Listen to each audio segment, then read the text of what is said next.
in his area in Italy. He won it. And then after the Pro Tour that took place in Sydney, he said, you know what, I'm going to book my travel home. I'm going to make sure that I actually come to the Invitational. So his very first Invitational. For the player on the right, Jacob Baugh, this is not his first Invitational at all. He's had a very nice year, has ball number 15 on our Player of the Year leaderboard. And what's unique about this matchup outside of the players, it's the decks that are being played. On one side, you've got Jund. On the other, you got what won Syracuse last weekend? It's Dredge.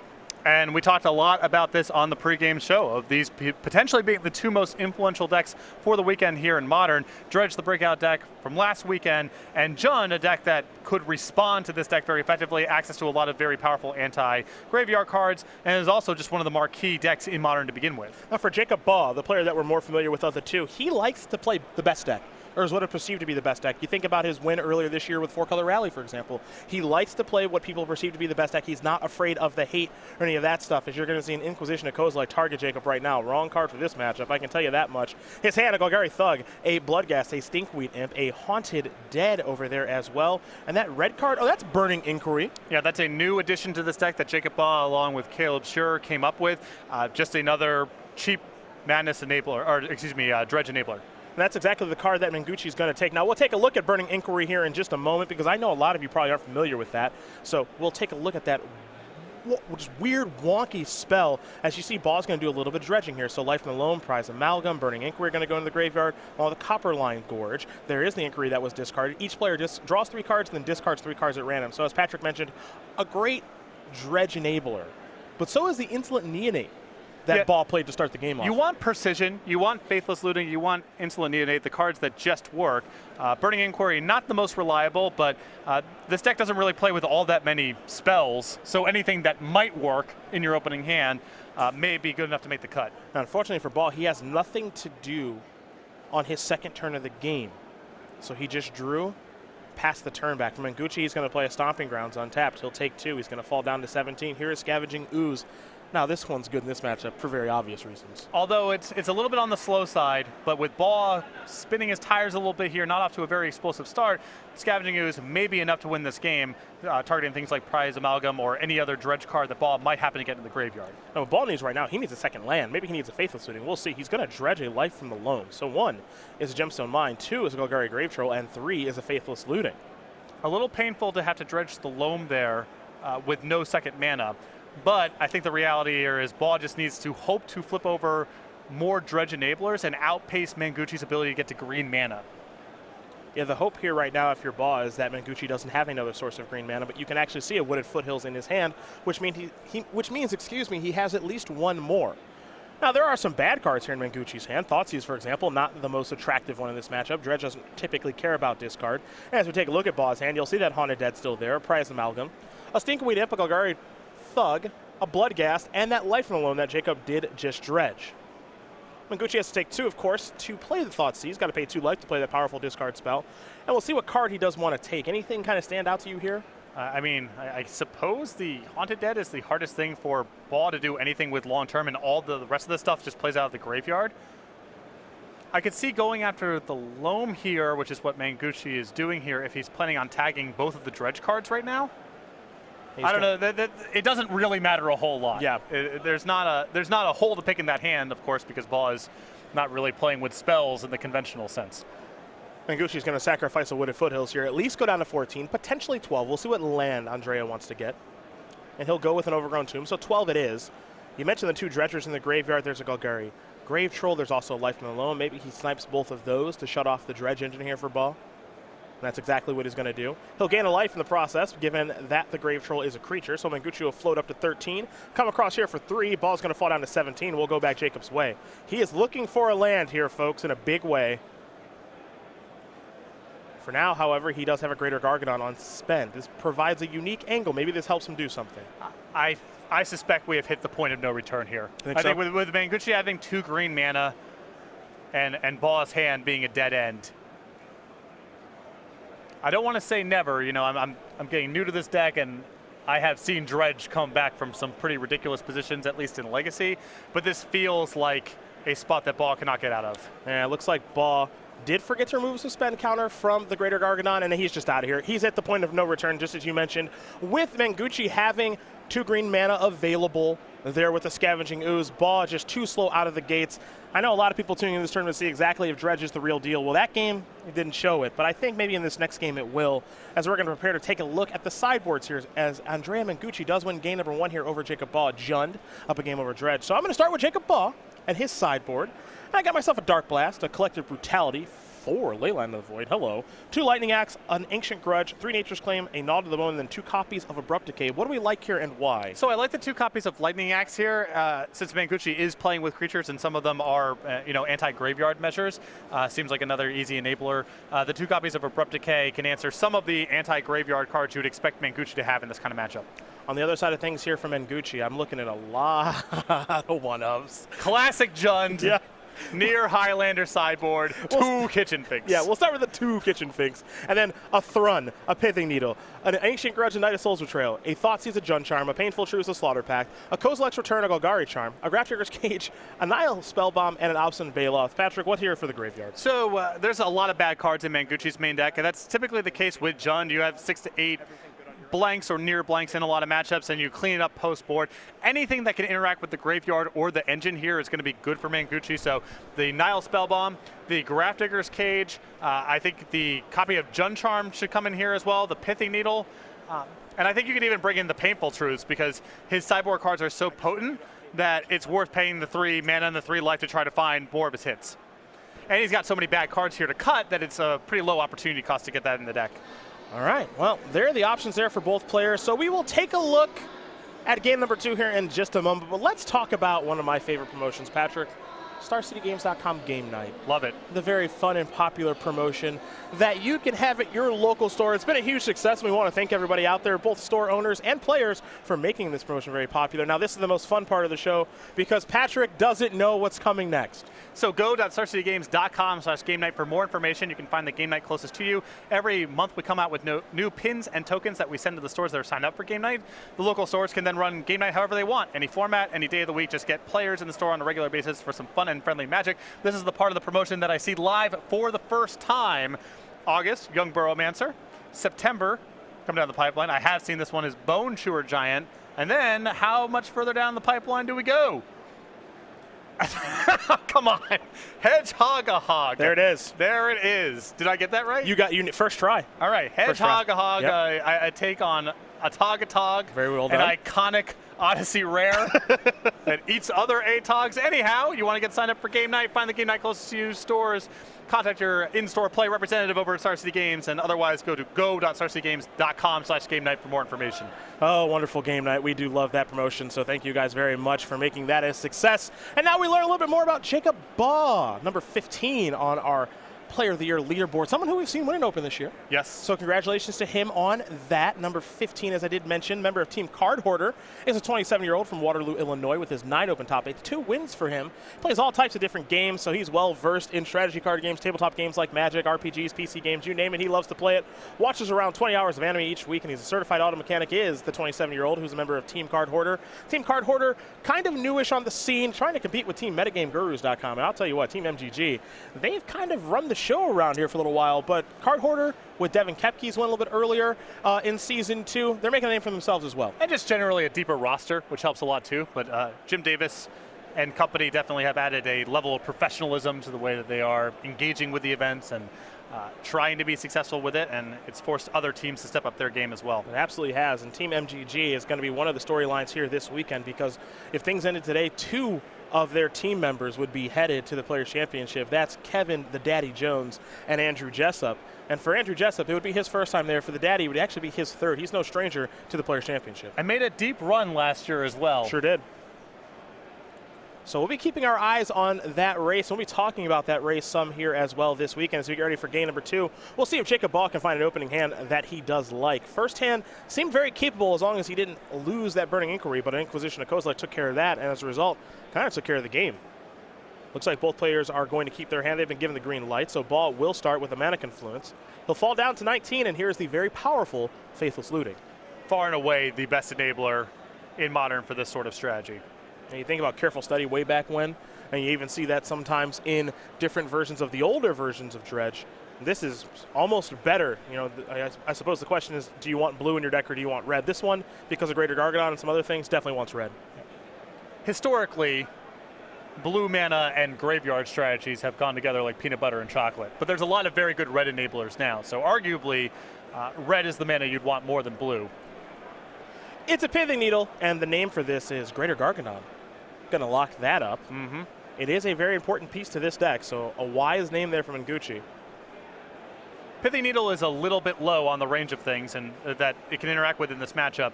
And you'd rather have as much stuff that can interact with the graveyard as possible. But because any sort of interaction is valuable against this deck, Pithing Needle way above the bar to bring in. Now you saw Baugh there. He played a Narcomoeba, but just a 1/1 flyer. Now this deck can hardcast some of its threats.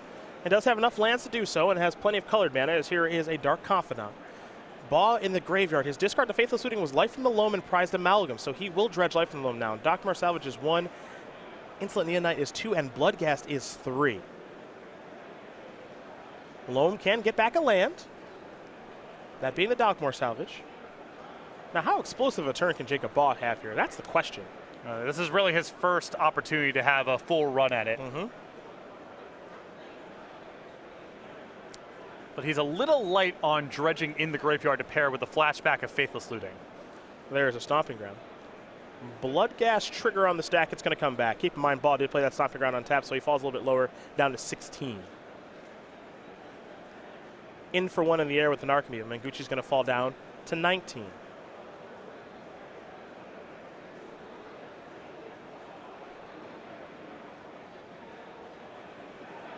Looks like Baugh going to tap some mana.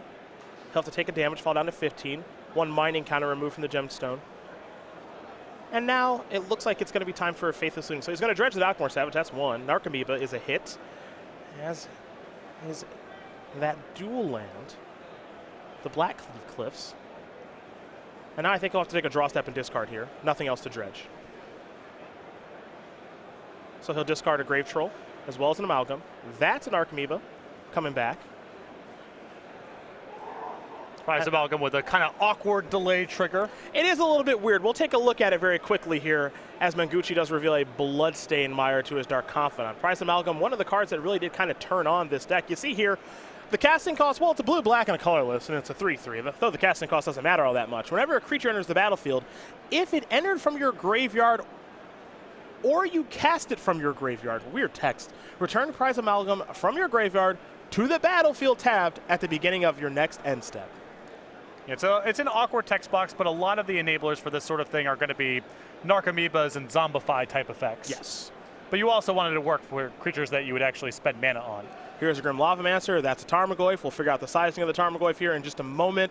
But this is exactly what Baugh wants to see happening on the other side of the table. Exactly. His graveyard is in the clear, and now he's able to just do his thing. I would be shocked if Mengucci can hang on in this game for much longer. It's a Dredge 6, Gargadon, 2 Grave Trolls, a Gemstone Mine among options here. You see Mengucci taking a look. You also see an Abrupt Decay, which looks like Baugh brought in here for this matchup. I imagine 2 copies of Abrupt Decay come in almost any matchup because people will have Grafdigger's Cage or something else for you to blow up. Baugh is going to remove the last mining counter there from the Gemstone Mine. And now it's time to cast Life from the Loam, so he'll target a couple of lands here. Blackcleave Cliffs and 2 Gemstone Mines are returned to Jacob's hand. He'll show those to Mengucci, make sure he knows the information. Kind of the one piece to the puzzle that's missing right now is Bridge from Below. Yep. Man, Blackcleave Cliffs plus Gemstone Mine is some sweet deck building. It's a combo right there. Oh my goodness. Jacob Baugh going to fall down to 14 from the Mana Confluence, it appears. Here is another hardcast Narcomoeba. And beatdowns in the air. Amalgams aren't in a good spot to attack because, well, that Tarmogoyf's 4/5. So just a couple of flyers here. The beatdown's kind of anemic this game. Well, this is a starting point, and also remember that Baugh can just sort of start going wide with the Prized Amalgams, assuming that he's got an engine going, because things just come back. Yep. So he can just be attacking for free, essentially. One of the nice things about the Amalgam as well that I don't think we can forget is it looks like everything's going to come in here is that, you know, those things can block. Yep. You know, a lot of the time, a card like Bloodghast, some of the other creatures in Dredge, they don't actually get the opportunity to block. Amalgam does a nice job of attacking and blocking, as right now you do see it attacking. I think the sequencing from Baugh might have been a little bit sloppy. I think he made up his mind about what he was going to do before he actually thought everything through, because I think he would have preferred to keep the land back for a landfall trigger on the Bloodghast before the end of combat here, which would have really mucked up Mengucci's potential blocks here. An interesting question here as well is if Baugh actually wants a card like Dark Confidant to remain on the table because it has the ability to deal Mengucci a healthy amount of damage. It appears the answer is no. Every draw step is the possibility of finding Grafdigger's Cage or Leyline of the Void or some other card. I don't think Mengucci's life total is low enough that Baugh could simply sit back and wait for Dark Confidant to finish off the deed. Mengucci going to play a land. It looks like an Overgrown Tomb enters the battlefield tapped. He will pass the turn back over to Baugh. Baugh's going to untap a couple Narcomoebas, Prize Amalgam, and now he's going to dredge Golgari Gravetroll. 6 cards coming here for Jacob. Copperline Gorge, a Faithless Looting, Blackleaf Cliffs, a Mountain, a Prize Amalgam, and a Copperline Gorge. Gravetroll goes to the hand. That, of course, does replace the draw step. You're going to see that a lot when we watch Dredge this weekend. Faithless Looting quite the find there. Oh, yeah. Still no bridge, as you mentioned. Yeah, but a Faithless Looting with a lot of dredging might help facilitate that. Also, Mengucci can get out from under the bridge because he has a Lava Mancer that can shoot itself, so it's not a high leverage hit right now. Yeah, and that's one of the fun things. I guess fun's maybe not the right word to use. It's interesting it's in quotes. Yeah, it's a thing you can do. As here's a Dredge 6 from Faithless Looting. You see Lightning Axe being revealed here among a bunch of lands and a Stinkweed Imp. So that's the first Dredge. And now, here's the second Dredge with Stinkweed Imp. So 5 cards coming. Bloodghast, Prized Amalgam, Mana Confluence, Conflagrate, Greater Gargadon, Abrupt Decay. I think he may have gone one too many. It was supposed to be a Dredge 5, not a Dredge 6, so Abrupt Decay is going to stay put back on top of the deck, and he shuffles the deck. Now, I will say this. When you play Dredge, you got to know how much you're dredging. Yep. That's important. It is a weird deck to play if you've never played it before. As now he resolves the final part of Faithless Looting, which is discard 2 cards. He's going to discard 2 copies of Golgari Gravetroll. You got to be careful about that stuff. And now you're seeing sort of the relentlessness of this deck come into play, where the land here generates a landfall trigger for the Bloodghast. Those come back now. There's Prize Amalgam triggers as well. And even if you have sweepers and blocker and removal, like Mengucci's deck does, just turn after turn, everything gets rebuilt and reassembled. There's an Abrupt Decay. It's going to take care of a Narcomoeba. That is a sad Abrupt Decay. Yes, it is. Grim Lavamancer is going to take care of probably another Narcomoeba. All right, that bites the dust. One's going to come across in the air. Mengucci's going to fall down to 10. And as long as Baugh doesn't forget those triggers for the Prized Amalgams, 2 and 3, he's got a pretty nice battlefield here. Right, and keep in mind that Conflagrate in the graveyard as well. Would have been lethal next turn if Mengucci didn't pack it up. Jacob Baugh going to win game number 2 here over Andrea Mengucci. Dredge, Jund going to game number 3. And it really is fitting, I would say, that this is our first matchup of the day, given how we talked about both these decks in the pregame show, and we're heading to a third game. And Mengucci, I would say, is a little light on the sideboarding for graveyard-based strategies. This looks like a pre-Syracuse sideboard to me. Yeah. There's a little bit of anti-graveyard measure, but most of the Jund lists that I saw, people were registering and looking at deck lists this morning, there are multiple copies of Leyline of the Void. People are taking this Dredge deck very seriously. Mengucci, not so much. He's trying to cover other matchups. Game 1, he was able to strand Baugh's hand a little bit there when he didn't have that many enablers. But Game 2, you saw, in the absence of an anti-graveyard measure, Baugh was able to do his thing, and Mengucci's deck of creatures and spot removal just can't really hang around. Well, we're here in New Jersey. We're in our Season 2 Invitational, and playing Magic's a lot of fun, but playing Magic with something on the line is even more fun, and that's exactly what's going on here. So we take a look at our Invitational payout. Hello, $10,000, 50 SCG points, and an invite to our next Invitational for the winner. We take a look at second place, $5,000, 40 SCG points, an invite to our Atlanta Invitational later this year. Top 4, top 8, top 16, top 32, top 64, so on and so forth. A lot of money on the line, but for the winner, there's a lot more on the line, like an invite to our Players' Championship, an invite and flight to the next Pro Tour Kaladesh in Honolulu. I'll see the winner there. Along with StarCityGames.com Open, you got buys and free entry to the Opens for Season 3. You get free entry to the Classics as well, and the best part, and this is the part to speculate on, that personalized token. Now, what do you think people are going to pick this weekend? Well, Max Mavidi beat everyone to the punch by getting the clue. Yes, he did. If I was playing in this event, I would just run the clue back. Oh, you want clue dominance? Right. Well, I mean, Wizards printed how many different 4 or 5 clues? True. And yeah, I would just feel like I would push for mine to be really well designed, well executed, and then Max Mavidi's token, it would be like it never happened. That's how I would handle it. Just a little clue dominance. Now, Right. I think I might go towards a zombie. Zombie's not a bad choice. I think I might go towards a zombie here. So, I love Sam Black's zombie. Don't get me wrong. I think it's a beautiful piece of artwork. But I think it's been around long enough. It's time for a new zombie. Yeah. Some zombie dominance here. So, you've got this deck that makes zombie with Bridge from Below. You've got Liliana Last Hope. And that emblem happens more than you think. Mm-hmm. And then Sam Black's blue-black kind of zombie madness deck making a lot of zombies. I'm saying there's a little space for another zombie token out there. It's true. Very cool to see Mengucci at this event. Do not get a whole lot of international flavor at these things. Yeah, it's funny because the one invitation where it seems like we get the most international flavor is the New Jersey one. Yep. I think of Thomas and Voltson a couple of years ago, along with the rest of that crew from the Netherlands. I think about we've seen some Japanese players come to this tournament before as well. So maybe it's because of location. Maybe it's because New Jersey's the best. Well, That's why they come here. it's not a bad flight to get into JFK or Newark if you're coming from Europe and you're used to traveling overseas. Very nice to meet Mengucci for the first time this morning. I mean, we know each other through Magic Circles, but I never have met him in person before. Unfortunately, Michael Majors ruined it a little bit. He introduced the two of us together, and he introduced Mengucci in his best Waluigi accent. Like I didn't know the dude was from Italy. Michael. But Mengucci was very graceful about it, in spite of his friend's sort of faux pas there. Yes. Are we using the term friend loosely here? I don't know how close the two of them are. They're actually pretty good. Yeah, friends. I would imagine. If Majors feels close enough with him that he can do that, it gotta be pretty tight. Well, we will see Andrea Mengucci on the play here. It looks like he is scrying from a mulligan. Top card's going to go to the bottom. We'll be underway here for game number 3 of round number 1. Right now, it's a Bloodstained Mire to start here for Mengucci. Now, he's looking at an Inquisition of Kozilek, but he might also be looking at a little something else. He's going to sacrifice that Bloodstained Mire. One thing to keep in mind, he does have a copy of Raging Ravine in hand. He did not start off with that land that enters the battlefield tap. He's decided to go to 17 instead with an Overgrown Tomb, and I think probably a discard spell. This is the spot to have it on the play on the first turn. Baugh's going to keep a lot of hands that just have one enabler, and if you happen to tag it, his hand could dead end in the same way that it did game 1. Well, let's see what his hand does have. Conflagrate, a couple of lands here. Bridge from Below, Bloodghast, Golgari Grave Troll, along with Dockmore Salvage, Mana Confluence, and Copperline Gorge. I think the plan may have been here to draw and discard. I think so. None of these cards are great to tag with the discard spell. They all function out of the graveyard. Yeah.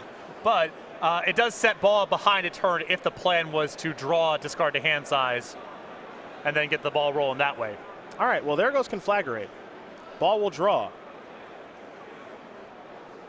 Another, I think, Dalkmore Salvage. He's going to play a land, pass the turn back. It's a weird hand here from Jacob. Now, for what it's worth, it only takes one draw step to make his hand be on. And he had the red enablers, and the ball is rolling. And, Jun doesn't really put on that fast of a clock. Well, this seems like a great spot if Mengucci can follow up with Tarmogoyf here and start applying pressure with Baugh's hand clearly on the slow side. Yeah. So I think Mengucci now probably considering the implications of a Conflagrate next turn on the flashback.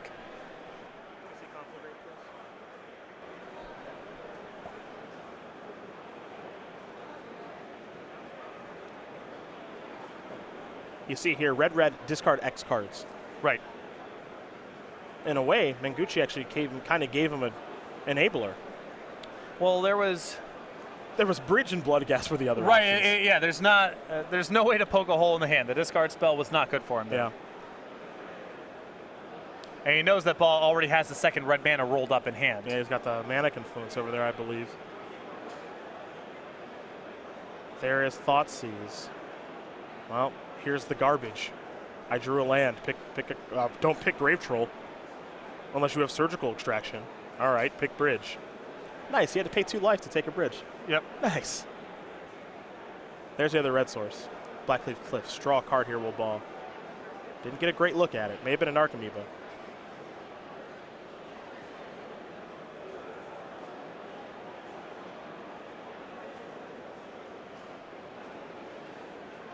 There's that. Blackleaf Cliffs enters the battlefield on tap. It's kind of interesting, right? Does he just want to fire off Conflagrate here? If his graveyard gets nuked, he's just dead. But I think his hand doesn't have really anything else going on anyway.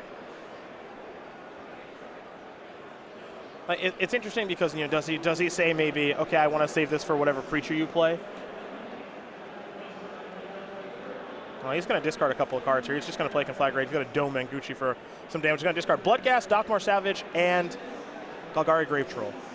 Baugh does not have, from his perspective, he does not have all the time in the world because you don't know when one of the anti-graveyard cards is going to come down and just ice you, so you've got to just go. Like the Scavenging Ooze that Mengucci just drew? For example. Yeah. Which appears to be very good in this spot because it's going to take Baugh's one Dredger. Ooze on the draw especially, or when the Dredge deck is firing on all cylinders, too slow, but Baugh's hand here took a little while to get going, and Scavenging Ooze getting rid of the Grave Troll now, and it might just wrap this up pretty fast. Well, gonna Dredge Salvage. Couple of lands there.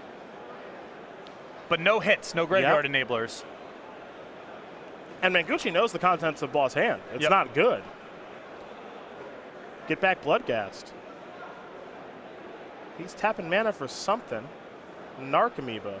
Well, Scavenging Ooze wins this war. That's the best creature going right now. It is my favorite part of the Dredge experience when the poopy beatdowns start getting fired. The mediocre beats. Love it. Love it. I did used to take great pleasure back in the day of recasting Stinkweed Imps and beating down with them. Yeah, casting the Thug. Yes.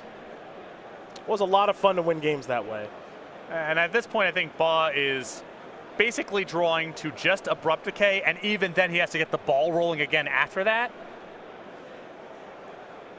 And that is the look of a man who is aware of both of those things.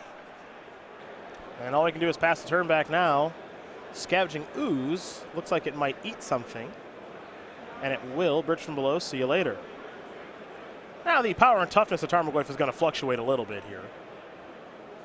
Ooze is kind of eating things, removing enchantments, keeping enchantments down there, but at the end of the day, both of these creatures are attacking, and Baugh has no good blocks. These creatures are not particularly good blockers. Dan, nod your head if you can hear me. Please move the Tarmogoyf die down and turn it. Another Tarmogoyf here from Andrea Mengucci. It's a Faithless Looting here from Baugh. Mengucci wisely with a green up here so he can respond to anything. Yep.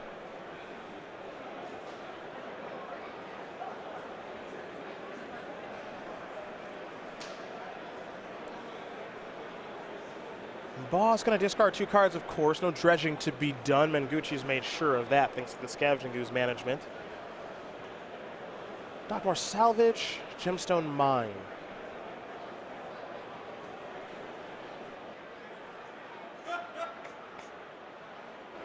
Next up here for Baugh, he's going to take a point of damage. It's Abrupt Decay. Well, you said it had to be something like this. But now there's the issue of can Baugh get back on his feet again with the dredging before he gets killed.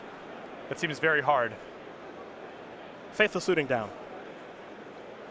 Pass the turn back. Tarmogoyf's power and toughness, it appears, is going to move up for 5. Draw a card. Mengucci staring at multiple lightning bolts, but only one red source of mana. Goyfs are coming across. Baugh is predictably blocking. He's going to fall down to 5.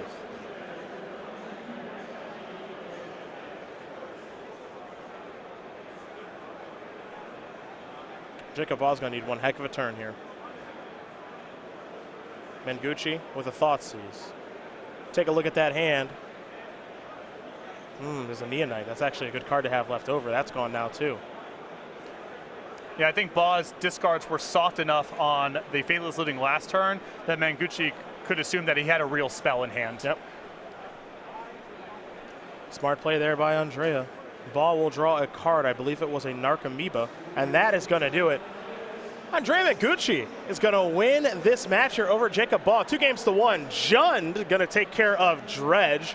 2 of the most played decks in Syracuse last weekend, but it's good old Jund. Nothing beats Jund, apparently, coming out on top. So congratulations to Jund fans, and more importantly, Andrea Mengucci, his first win, it looks like, in the Star City Games tournament. 52% of the time, it works every time. Sure does. Classic Jund. It sure does. Baugh there, you know, the games he lost, it just took him a little bit too long to get off the ground, and Scavenging Ooze was able to dominate the game. I don't think that's typically going to be the case in the dredge draws that are happening very fast, and we saw the game that Jacob won.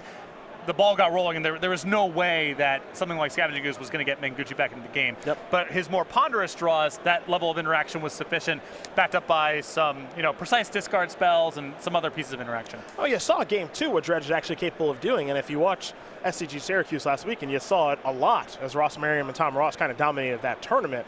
Now, I don't know if that's an accurate representation of what we just watched. You know, Baugh's draws were kind of mediocre. In game 2, his deck looked basically unstoppable. But one thing that's more important than anything is that Mengucci doesn't have a lot of hate here this weekend. You know, there's nothing in your face like for Leyline of the Voids. He's going to have Scavenging Oozes anyway. It's good across the format, and it's just a good Magic card in general. We saw some cards like a Jun Charm in the sideboard. He's got, I think, one Cage, some one-ofs here and there in his, you know, Highlander sideboard. But it appears as though he's respecting the matchup, but he's not going to tweak his deck so much to try to beat it. Maybe because he thinks there's not going to be that much of it here this weekend. And you know, we talked a little bit about this on the column in Star City Games, where I didn't think this deck was going to be that prevalent. Not because the deck isn't powerful, but we're talking about 5 or 6 days to get all the cards and learn a new deck, and a deck that, you know, it has a bullseye on it, and there's cards that people said we can't beat these cards. They weren't here in Syracuse. People will probably have it this weekend in New Jersey. Yep. I don't think that it's going to be a radical shift in the metagame to everyone playing this deck this weekend, even though it's quite powerful. Maybe it's still the best deck in the room to have for this tournament, but I didn't think